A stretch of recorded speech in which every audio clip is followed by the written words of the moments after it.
Senovės graikai tikėjo, kad jų tarpe gyvena įvairios antgamtiškos būtybės. Ir viskas, kas egzistuoja gamtoje, turi savo globėją. Kaip pavyzdys, kiekvienoje upėje gyvena sava nimfa, kiekviename miške, kalne ir panašiai yra savo sergėtojas - satyrai, panai ir kentaurai. Pagrindiniai dievai gyvena Olimpo kalne, todėl juos vadinta Olimpo dievais. Savo Olimpo rūmuose nemirtingi dievai leido laiką puotose ar kitaip linksmindamiesi. Iš Olimpo jie nusileisdavo pas žmonės pažiūrėti, kaip jie gyvena, kaip juos garbina ar šiaip iš nuobodulio. Graikai tikėjo, kad Olimpo dievai ne patys seniausi dievai. Iš pradžių tai buvo chaosas, iš jo kilo visokia gyvybė. Pirma beribė būty radosi Gaja, žemė motina. Bet ji buvo dyka ir nebyli. Joks balsas netrikdė jos nepriepiamų plotų amžinos tylos. Nuo žemės gelmių atsiskyrė niūrusis Tartaras, begnuglis tamsos kraštas. Paskui žemė sukūrė žydrąjį Uraną, tai yra dangų, ir galingąjį Pontą, tai yra jūrą. Iš Gajos ir Ponto kilo įvairios jūrų dievybės, kurių pats maloniausias buvo Nerėjas. Jis turėjo 50 gražuolių dukrų, Nerėjaičių, kuriuos taškydavosi žaliose bangose, jūros platybėse pripildė lengvabūdiško juoko.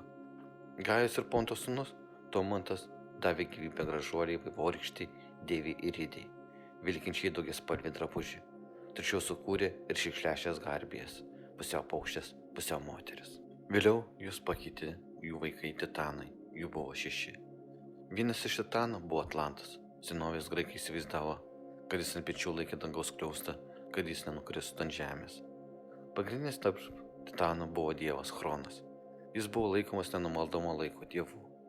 Chrono vaikai su Dzeuso priešaky nuvertė titanus ir pasidalino valdžią tarpusavėje. Dzeusas tapo vyriausiųjų dievu ir jam atiteko žemės karalystė. Jo broliai Poseidonai atiteko jūros, o jo brolis Hadas, kitur minimas kaip Plutonas, tapo mirusiųjų karalystės valdovu. Graikai labiausiai garbino Dzeusą. Jų įsivaizdavimu jam pakluso žaibai ir griaustiniai, lietus ir audros. Įstatymas, kuriais vadovavosi žmonės, davė jiems Dzeusas. Kas nuspręsdavo nepaisyti įstatymų, tos dievas nutrenkdavo žaibu. Graikai Dzeusą vaizdavo kaip visagalį valdovą.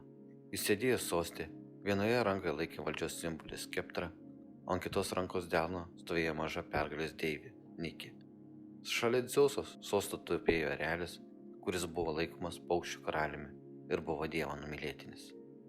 Dzeuso žmona buvo deivė Hera, dievų karalienė ir žemės globėja. Ją labiausiai garbino senovės Graikijos moteris. Dzeuso sesuo Demetra, žemės derlingumą ir žemdirbystės deivė, vedybos saugotojai. Ji išmokino žmonės, kaip ginti grūdus ir gaminti duoną. Todėl visada buvo vaizduojama su varpomis rankose. Ji turėjo dukterį Persefonę. Hadas, Dzeusui leidus, iš atsivėrusi tarpeklio pagrobė pievoje gėlės skinančią Persefonę ir auksiniu vežimu išgabeno į mirusiųjų pasaulį. Motina persirengė kaip paprasta žemės moteris ir nusileido iš Olimpo. Ji ilgai ieškojo dukters, bet veltui. Liūdinti Demetra pasiuntė į žemę sausrą ir badą. Gamta pradėjo žemėje džiūti ir nykti. Nebuvo derliaus. Žmonėms grėsė mirtis. Tad jie kreipėsi į Dievą maldomis. Todėl Hermis Dzeuso įsakymą turėjo Hado prašyti, kad šis išleistų Persefonę į žemės paviršių. Hadas išleido Persefonę pas motiną, bet davė jai suvalgyti granatų sėklelę. Ji nepamirštų vėlių šalies ir sugrįžtų. Nuo tada Persefonė žiemas praleisdavo požemio karalystėje, o vasarą kartu su motina. Džiaugdamasi dukterimi, Demetra suteikė žemei vaisingumą. Tad rudenį gamta pradėdavo nykti, o pavasarį jie atsigaudavo ir sužydėdavo. Mitas apie Persefonę atspindi senovės graikų suvokimą apie nuolatinės metų laikų kaitos, augalijos augimą ir sunykimo priežastis. Dzeusas ir Hera turėjo daug vaikų. Kiekvienas dievas globojo savo sritį. Sūnus Hefaistas graikų mitologijoje Dzeuso ir Heros sūnus, ugnies dievas, amatininkystės, skulptorių, kalvystės globėjas ir pats talentingiausias kalvis. Graikai Hefaistą vaizdavo su kalviu prijuoste ir su kūju rankose. Tačiau labiausiai graikai garbino Dzeuso sūnų Apoloną. Jis turėjo daug skirtingų pareigų, užkirsdavo kelią nelaimėm, gydė sergančiuosius, jį kai kurie laikė net karo dievu. Vaizduojama su lanku ir strėlėmis. Auksinės strėlės simbolizavo saulės spindulius, iš čia jo pravardė Auksalankis. Tačiau labiausiai Apolonas buvo laikomas poezijos ir muzikos globėjų, mūzų valdovu. Dailiai jis dažniausiai vaizduojamas su lyra ar kitara rankoje. Apolonui buvo pavaldžios 9 mūzos, mokslo ir meno globėjos. Kiekviena iš jų turėjo savo pareigas.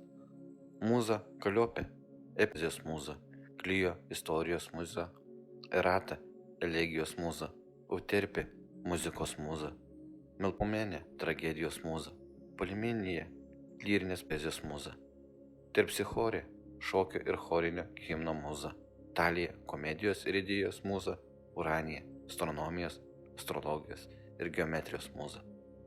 Pagal graikų mitologiją Apolonas turėjo dvynę seserį – Artemidę. Mylimiausia Dzeuso duktė buvo Artemidė, augmenijos ir vaisingumo deivė. Jis skaitėsi laukinių gyvūnų ir medžiotojų globėja. Medžiodama laukinius gyvūnus, į juos iššaudė iš lanko sidabrinėmis strėlėmis. Dažniausiai vaizduojama jauna medžiotoja su strėlių laikikliu ir strėlėmis už nugaros. Artemidės kultas nebuvo labai paplitęs Graikijoje, bet už tai Mažojoje Azijoje ji buvo vyriausiausia dievybė. Miestas Efesas Azijoje yra geriausiai žinomas kaip kulto centras.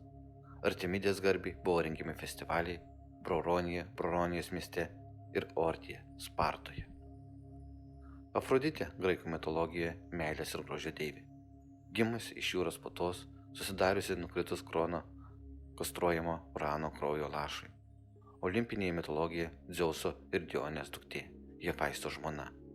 Nuo karo dievo Arėjo pagimdė 6 vaikus – Anchiso ir Adonijo meilužį. Iš pradžių Afroditės kultas sietas su jūra.